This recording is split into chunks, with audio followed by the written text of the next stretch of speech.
Hi everyone. I want to say it's great to see you, but I can't see you.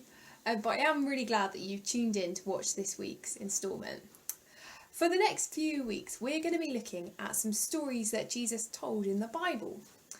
Now, Jesus was a great storyteller, but he didn't tell stories just for the fun of it or for entertainment. Jesus' stories always had a meaning. He used them to teach people.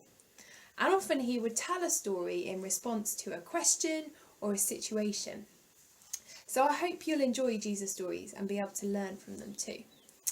Before we dig into our story today, I've got a quick quiz to get us thinking. So it's a slogans quiz.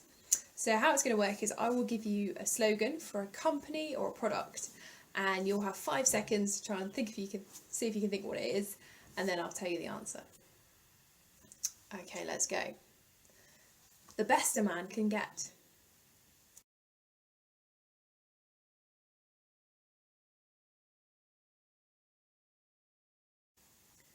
Because you're worth it.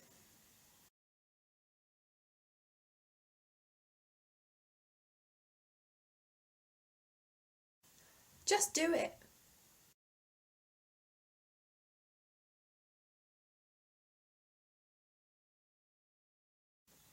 The happiest place on earth.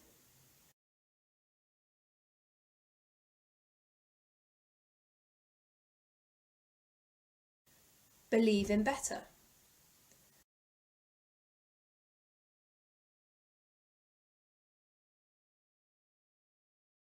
The makeup of makeup artists.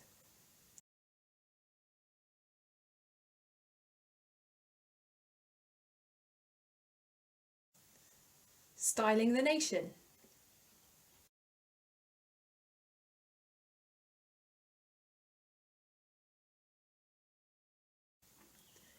It's finger licking good.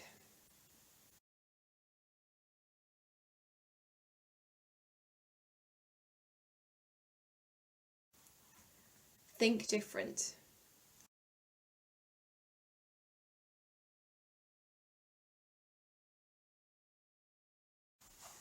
Hey, well done. So the story Jesus will tell answers the question, what place should all our stuff, so like our Nike trainers, our iPhone, our expensive makeup or clothes and our money, have in our life? And Jesus is going to tell us, first of all, not to be greedy for money and stuff. Listen to this. Someone in the crowd said to Jesus, "Teacher, tell my brother to divide the inheritance with me." Jesus replied, "Man, who appointed me a judge or an arbiter between you?" Then he said to them, "Watch out. Be on your guard against all kinds of greed. Life does not consist in an abundance of possessions." So Jesus was with a big crowd of people, and it sounds like 2 brothers in the crowd were having a bit of a squabble over their dad's will. Who gets the money when dad dies? One of these brothers asked Jesus, as a respected teacher, to sort out the dispute, perhaps by telling his brother to divide the inheritance fairly with him or whatever.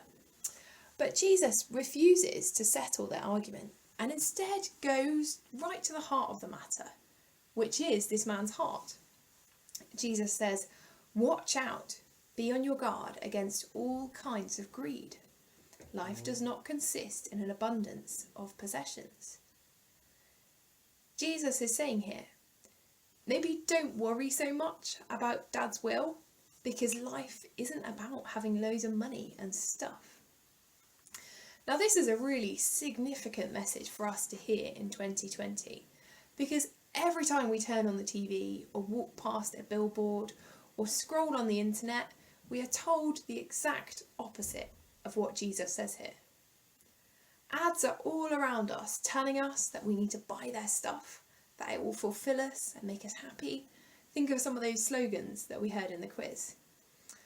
They tell us that life is better with loads of money and stuff. And it's so easy to be taken in by that. I mean, has anyone ever been walking down Clacton High Street, not feeling hungry at all, actually feeling quite content, and then walked past an advert on a bus stop for a Greggs sausage roll and instantly just needed that sausage roll in their life and made a quick diversion to Greg's to get it. Or is that just me?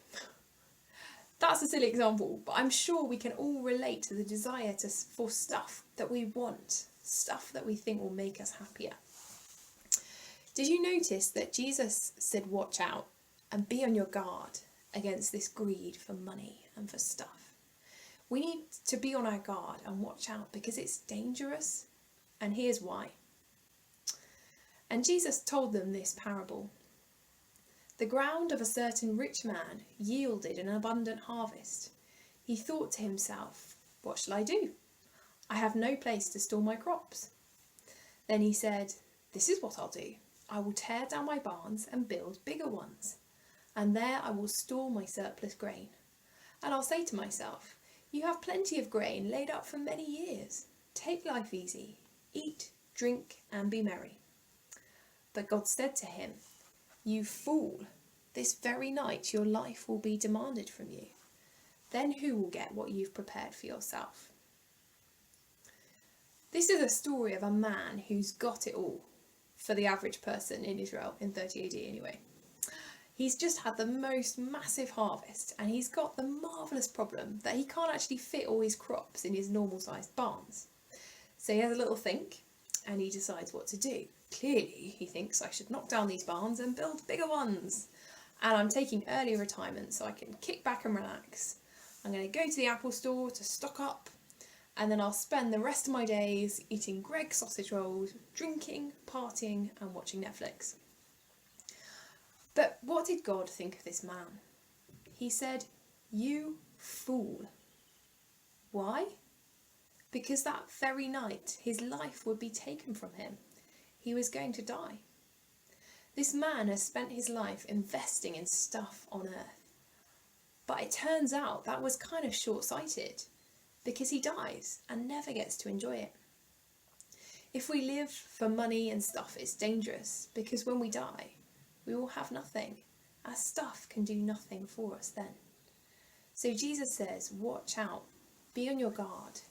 Don't be greedy for money and stuff. Don't be like that rich fool. So that's kind of the what not to do. But Jesus also helpfully, at the very end of his story, tells us what to do. He's talking about the rich man, and he says, this is how it will be with whoever stores up things for themselves, but is not rich towards God.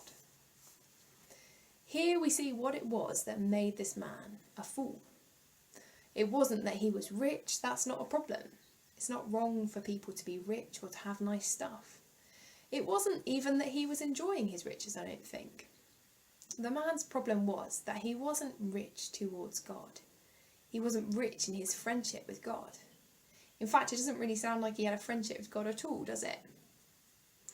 So being rich and having nice stuff is fine, good even in some ways, but it mustn't be a distraction from what really matters, from what is truly valuable. Because our money and stuff only lasts, if we're lucky, for this life. Whereas our friendship with God is precious in this life and beyond. So I started off with a question, what place should our stuff have in our life? And the answer is not the first place.